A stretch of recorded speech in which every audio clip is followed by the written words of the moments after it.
Voyage au bout de la nuit, de Louis-Ferdinand Céline.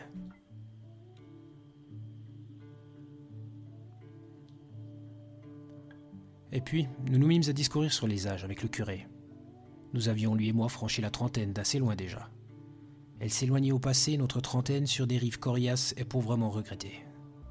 C'était même pas la peine de se retourner pour les reconnaître, les rives. On n'avait pas perdu grand-chose en vieillissant.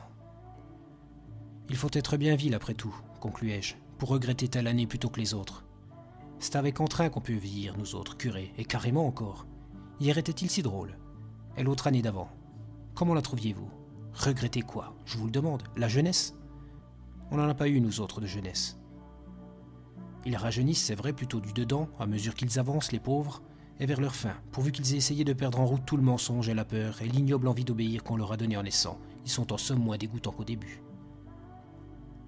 Le reste de ce qui existe sur la terre, c'est pas pour eux. Ça les regarde pas. Leur tâche à eux, la seule, c'est de se vider de leur obéissance, de la vomir. S'ils y sont parvenus avant de crever tout à fait, alors ils peuvent se vanter de n'avoir pas vécu pour rien. La jeunesse vraie, la seule, curée, c'est d'aimer tout le monde sans distinction. Cela seulement est vrai. Cela seulement est jeune et nouveau. Eh bien, vous en connaissez beaucoup, vous, curé, des jeunes qui soient ainsi balancés? Moi, je n'en connais pas. Je ne vois partout que de noires et de vieilles niaiseries, qui fermentent dans les corps plus ou moins récents.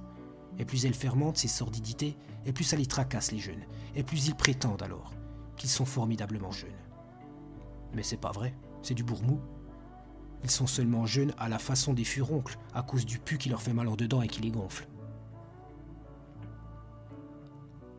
Ça le gênait, Protiste, que je lui parle comme ça. Pour ne pas l'agacer plus longtemps, je changeai de conversation. Surtout qu'il venait d'être complaisant à mon égard, et même providentiel. C'est tout à fait difficile de s'empêcher de revenir sur un sujet qui vous tracasse autant que celui-là me tracassait. On est accablé du sujet de sa vie entière dès qu'on vit seul. On en est abruti. Pour s'en débarrasser, on essaye d'en badigeonner un peu tous les gens qui viennent vous voir, et ça les embête. Être seul, c'est s'entraîner à la mort.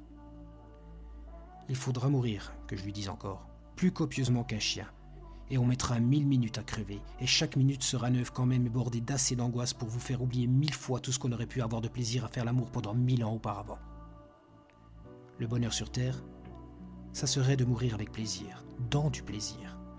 Le reste, c'est rien du tout. C'est de la peur qu'on n'ose pas avouer. C'est de l'art.